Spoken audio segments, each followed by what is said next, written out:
নমস্কার। টুম্পাদি শুভেন্দু অধিকারীকে নিয়ে যে কথা বললো, তোমরা আগে ভিডিওটা দেখো। টুম্পাদির কথার ভিত্তিতে আমি কিছু কমেন্টস করছি, চলো ভিডিওটা দেখি, লেটস গো।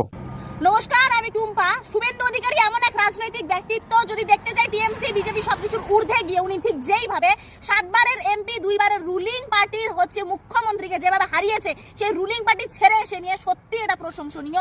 গোটা বিশ্ব খুঁজলে এত মুষ্টিমেয় কয়েকজনই এরকম রাজনৈতিক ব্যক্তিত্ব আমরা খুঁজে পাবো।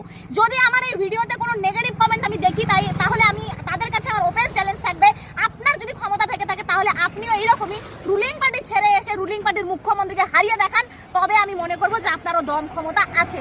আমাদের টুম্পাদি শুভেন্দু অধিকারীকে নিয়ে যে কথাগুলো বললো 100% কারেক্ট। শুভেন্দু অধিকারী যে সময় টিএমসি ছেড়ে বিজেপিতে যোগ দেন, সেই সময় টিএমসি খুব শক্তিশালী দল, বিজেপিতে যোগ দিয়েই মুখ্যমন্ত্রী মমতা ব্যানার্জিকে হারান এবং তারপর উনি পশ্চিমবঙ্গের বিরোধী দলনেতা হলেন। রাজনীতি এবং কূটনীতি চালিয়ে টিএমসি পার্টিকে ধীরে ধীরে দুর্বল করে ফেলে এবং এই মতো অবস্থায় মমতা ব্যানার্জির সামনে 2-1 জন আছে, পেছনে কেউ নেই, পুরো ফাঁকা। ভালো করে পর্যবেক্ষণ করলে আপনারা বুঝতে পারেন রাজনীতির লড়াইয়ে শুভেন্দু অধিকারী মমতা ব্যানার্জির হাল বেহাল করে দিয়েছে। মমতা ব্যানার্জি রাতের ঘুম কেড়ে নিয়েছে শুভেন্দু অধিকারী। শুধু তাই নয়, ধীরে ধীরে বিজেপি পার্টিকে ভীষণ শক্তিশালী গড়ে তুলেছে। 26 সালে মুখ্যমন্ত্রী নির্বাচনের ভোটে নির্বাচন কমিশনার যদি ভালোভাবে ভোট করিয়ে ভালো নজরদারিতে গণনা করতে পারে, তাহলে শুনে রাখুন, দিদি বিদায়।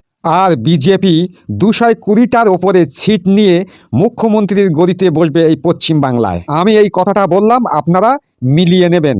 তাই শুভেন্দু অধিকারী আমার কাছে সারা বিশ্বের বলবো না, সারা ভারতবর্ষেরও বলবো না, পশ্চিম বাংলার 1 নম্বর নেতা। আপনাদের কাছে কি? কমেন্টে অবশ্যই জানাবে। নিঃসন্দেহে তুই ঠিক কথা বলেছিস।